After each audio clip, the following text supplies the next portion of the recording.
Welcome to another edition of the magazine. Today we're here with Colin Rampton and his wife Sherri, who are the property managers of the Joseph Bates Boyhood Home and Museum right here in Fairhaven. Welcome to the program. Thank you. We're glad to be here. Glad to have you. So tell us something about yourselves. Well, I'll let my wife start first. Well, obviously we're both retired. I'm a retired teacher. My husband's a retired pastor. And we were looking for an opportunity to have something interesting to do in our retirement. And this opportunity became available. They were looking for site managers. And so this is our fourth season up here. We're just here for the summer from May through October. And we are enjoying meeting people and telling the story of Joseph Bates, who was quite a prominent sea captain back in the day. Okay, so tell us more about the settlers of this property. You want me to keep going? Well, go ahead. Well, I'll say my bit a little later on. Oh, no, you go ahead. Go right ahead. Go ahead and say something about yourself. Well, as my wife mentioned, I'm a retired Seventh-day Adventist minister. Okay. And I've always had a little bit of an interest in the historical background and development of the church. Mm-hmm. And when we saw this particular position become available, it's a volunteer position. And, we had some spare time wondering what to do with ourselves. Mm-hmm. We thought this would be a great opportunity to enjoy not just a little bit more of New England. We used to live up here. We used to live in we used to live in Cranston, Rhode Island. Right. Yes. And then moved up to South Lancaster, Massachusetts, and so forth. But we've always enjoyed this area, and we saw the advertisement and thought it would be a good opportunity to spend some more time up here and kind of get away from the Florida summer. But we've always enjoyed the ocean. I enjoy a little sailing and things like that. So they were the motivations that kind of brought us up here in a way. And but we've enjoyed seeking to learn more of the development of the area and the history, the basic history of the Seventh-day Adventist Church and how it formed and became part of the community. now, the early settlers, you may be aware that probably one of the earliest settlers was John Cook. And he came to this area in the 1650s with a group of people that settled here, called this Oxford Village. Okay. And actually on this property, we have the ruins of the oldest standing structure in the city of Fairhaven, and that is the Thomas Tabor ruins. Okay. One of his daughters married a man by the name of Thomas Tabor, and in the 1678, 1680 time period, he built a stone ender house, which is right next to the William Wood house, which eventually became the Joseph Bates home. Okay. And so all we have left is the stone end, because after the last person moved out in about 1850, hurricanes came along and took down the little wooden cabin and actually even the chimney. So that's gone as well. But at least we have the stone ender wall, which is free for anyone to come and see, and dates all the way back to about 1680. So that's really old. So I think it's kind of neat that we have a connection here on this property that takes us all the way back to the Mayflower. Yes. Because it was John Cook, the youngest person on the Mayflower. I think he was 14 at the time. So we have this connection, and it was like 60 years from the Mayflower to the Tabor House, another 60 years when William Wood built the cabin. Yeah. This has been enlarged, of course, but he built the cabin, and then it was another 50 years before the Bates family actually moved in. So the cabin itself that Wood built was 50 years old when the Bates family moved in. But it was just a 4-room cabin. The upstairs bedroom, this room, the stairway was considered a room, and there's a small storage room in the back. And we find it very interesting that there were 9 in the family, and how they lived in this size of a cabin. Right. Who knows, but they managed somehow.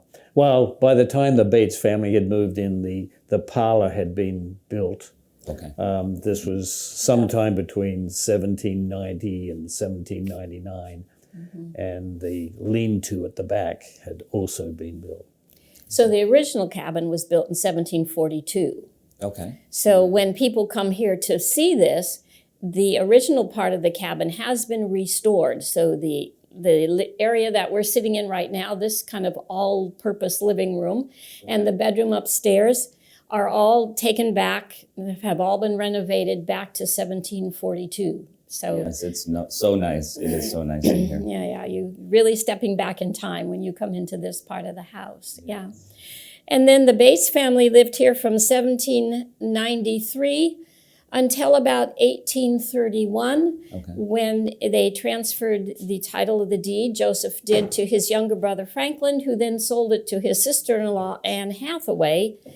And so Anne Hathaway's family and her descendants lived in this house for 6 consecutive generations. Oh, wow. Okay. And that was how the house grew in size. And then in 2005, it was a Hathaway descendant couple who were living here. The wife was the actual Hathaway descendant.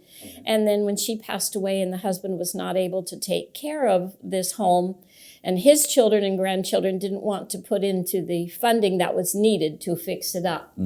So that's when in 2005, Adventist Heritage Ministries purchased this home, and then since that time have raised the funds to renovate it and bring the original part of the cabin back to its original setting. And then the rest of the rooms in the main floor of the cabin, they are making into a museum, which all highlight the different aspects of Joseph Bates' life. As he grew up here as a boy, went to sea at the age of 15, and then as we go through each room, we tell stories from his life. Okay. So let's hear some of the stories that were told. Well, let's go back to Joseph Bates's father. It would be Joseph Bates Sr. He actually fought in the Revolutionary War. He was a friend of Lafayette. He served under Lafayette. Yeah. And then settled in this area, and he became kind of an international trader. Okay. And he wanted and this location was very good for him because the ships would ply up and down the river, and so he could be exchanging his goods and so forth. Whether he had a storefront or what, we don't know.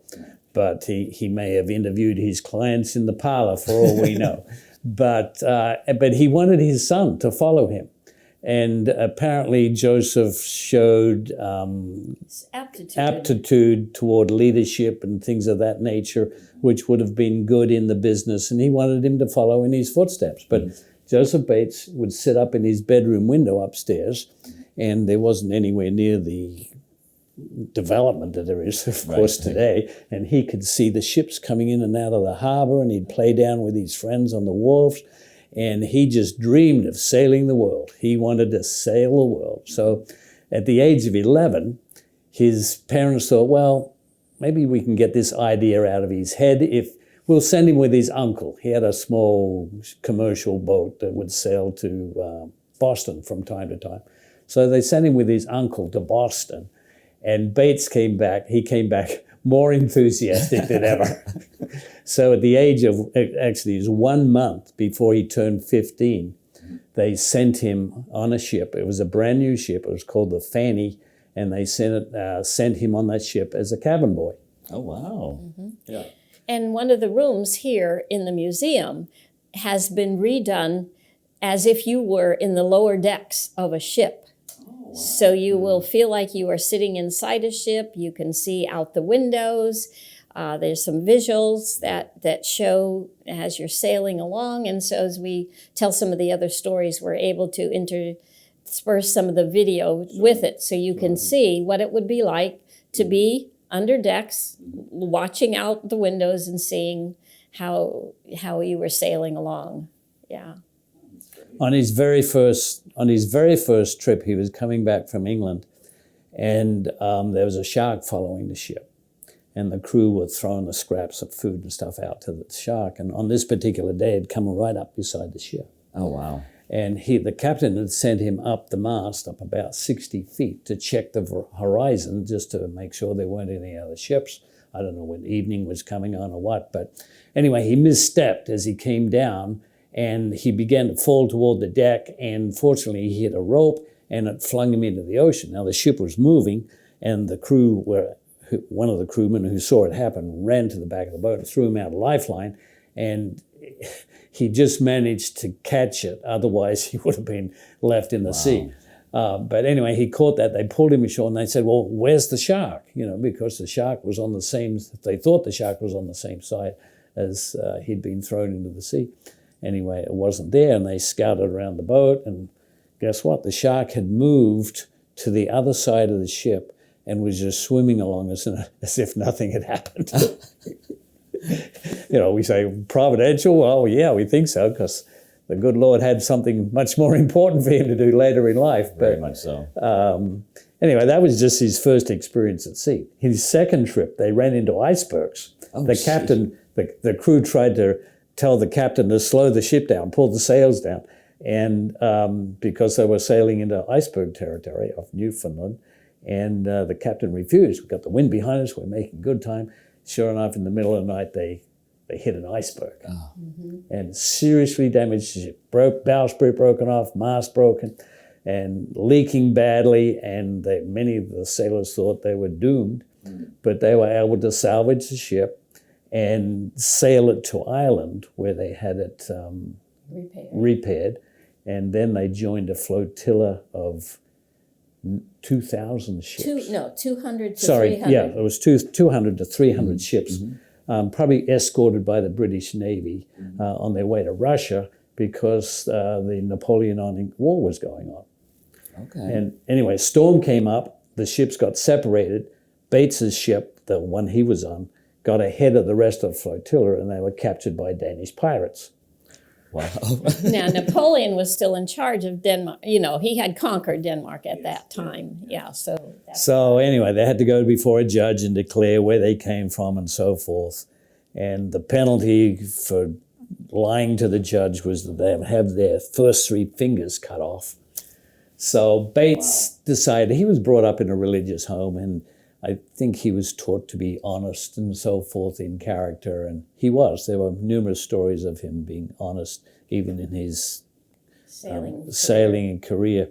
But he was the first one before the judge, and so he told the truth. The captain had bribed them, saying he didn't want to lose his ship, so I'll give you more pay, I'll give you an extra set of clothing. They didn't have much those days. All their possessions were in a small box, yeah. And but Captain Bates decided he'd tell the truth, and so he did, and the rest of the crew followed, and so they were released. Captain lost his ship, but they had to hitchhike back to England.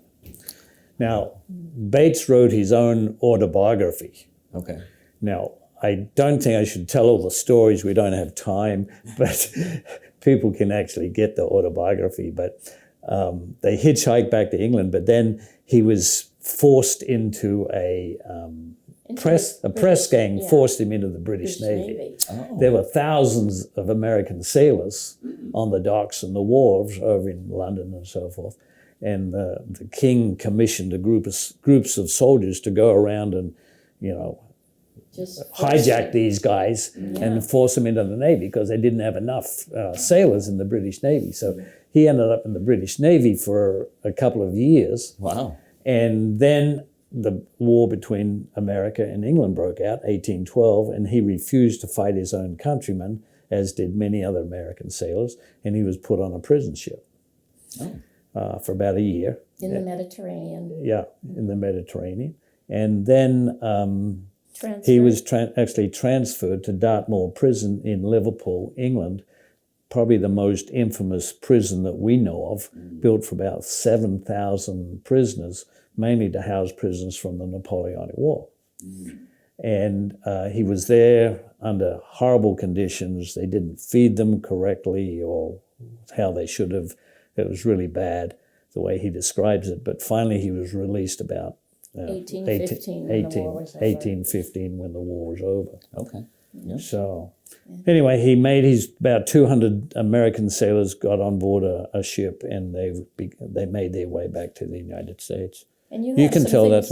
And you have some things to show, too, that we find interesting here that we have. This is an actual original piece of armament that was fired out of a 3-inch cannon from the Revolutionary War.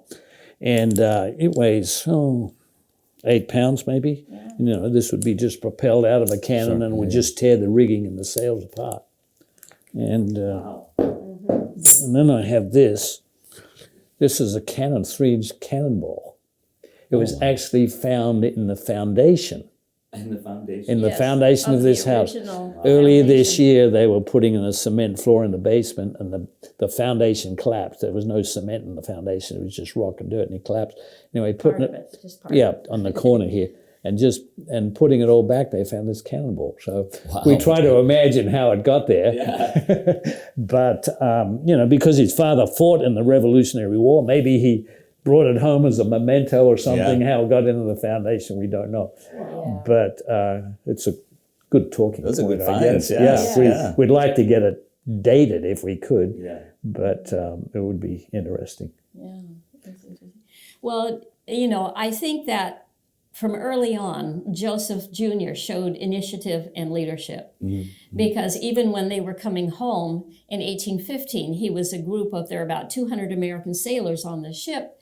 And again, the sailors said to the captain, we're going through the North Atlantic, we're going to be heading into iceberg territory. And the captain said, no, I don't want to, we're having good winds, I don't want to drop the sails.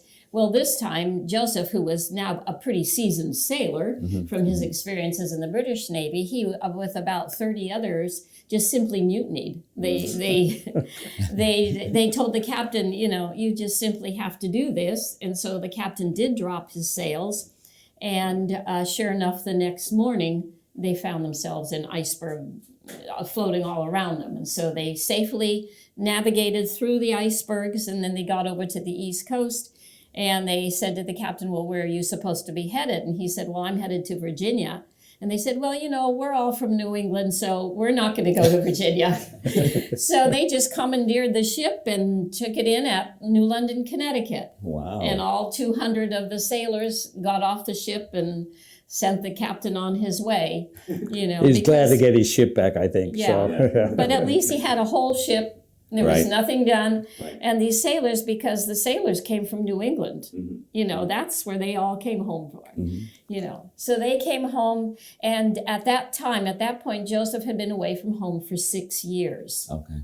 So, it was the longest period that he was ever at home. But he continued to sail. He continued to learn the ropes, as it were, and rose in rank to become a fully licensed captain. He was part owner of one ship, sailed all around the world for 21 years. Wow. Sailed around to Europe, Russia, and back, sailed all around South America, around the Cape, and all the way up to Lima, Peru at one time. He got to do what he wanted to do. He got to sail the world. But once he had married, he had promised his wife that he would only sail for 10 more years. So in 1828, he did finally retire. At the age of 35. Yeah. 35. Yeah, 35. Pretty young. I mean, but lifespan was only 45 those years. So that was a full life period. And he had earned $10,000 or so, which in today's economy would maybe $300,000 or so. So plenty to live on for his retirement times, But during the time he had been at sea, he had actually become a committed Christian. His wife was a Christian. She was a member of the Christian Connection movement, which was here in town. He married her last name was Nye.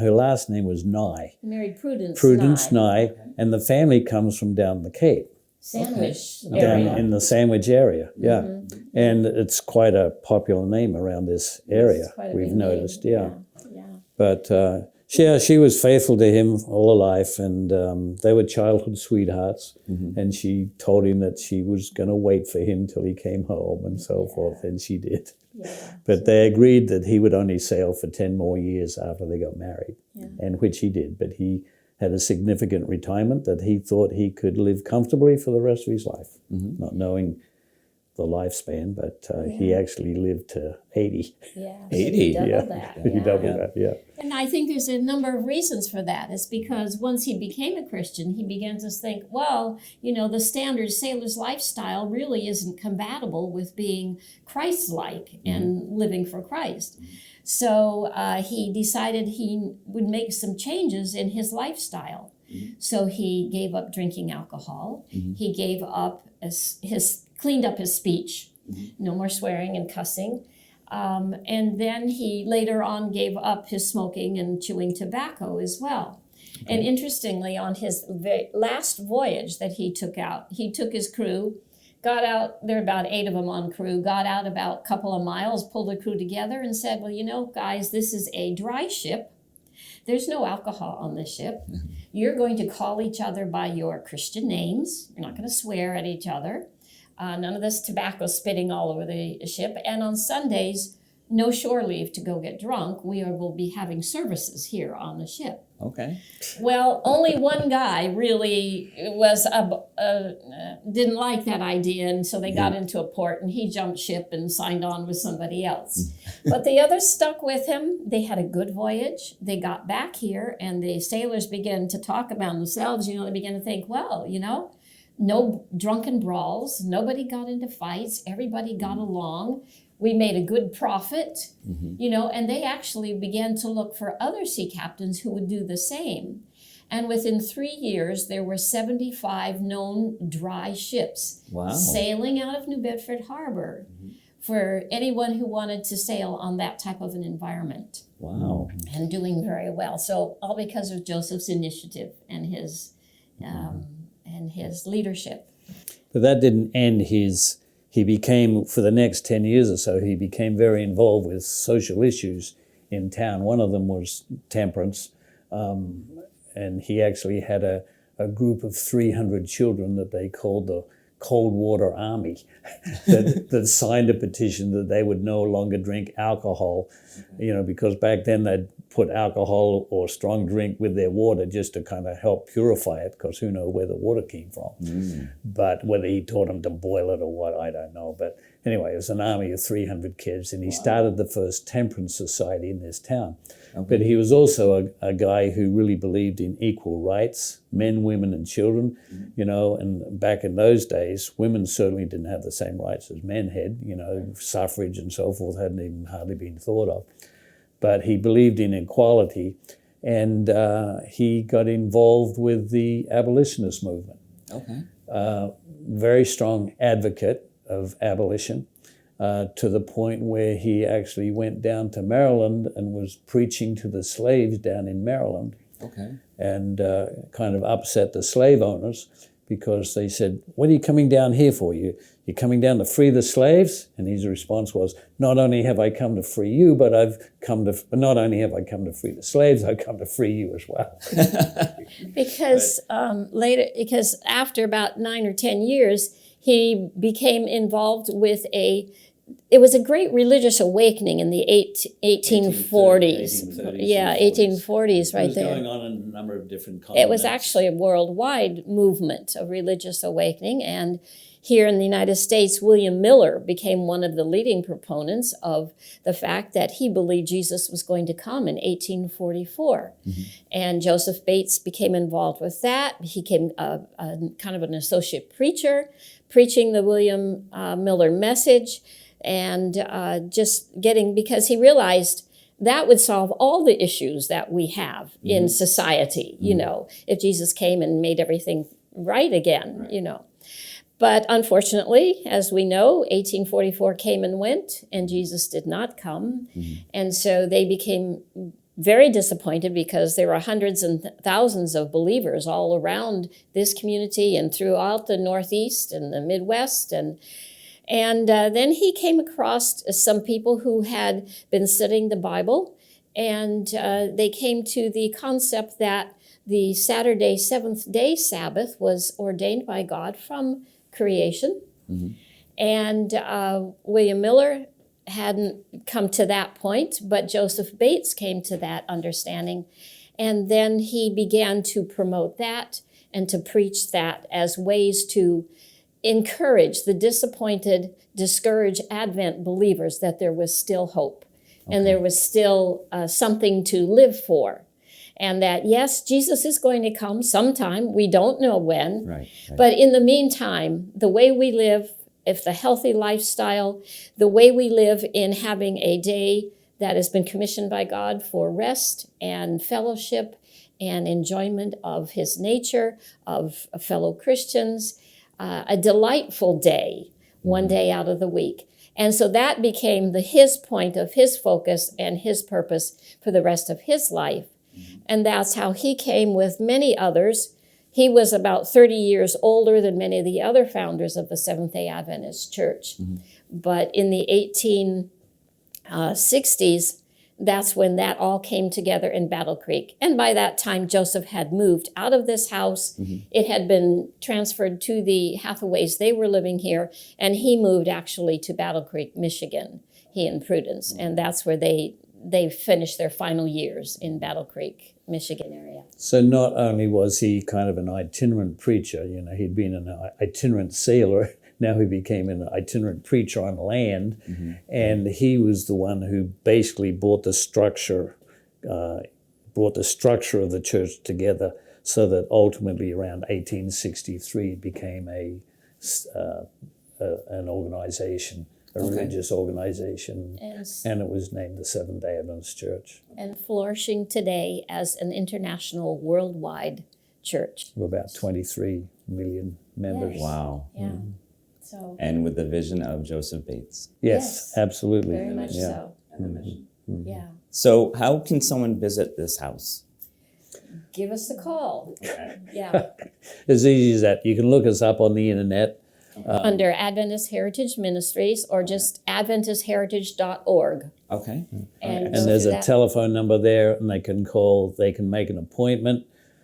We have a few people that kind of just turn up. We try to cater to them as well. Yeah. You can make an appointment online. We're basically open 7 days a week, but if they don't call and they get here and there's no one here, that's not our problem. We might be shopping or whatever. But anyway, that's the best way to get hold of us. And and it is open from May through October. May through October. Yeah.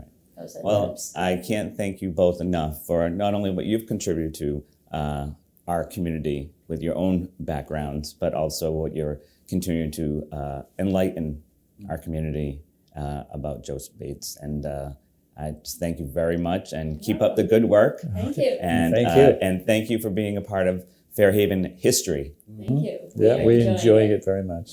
Thank you. Take care. Okay. Thank you.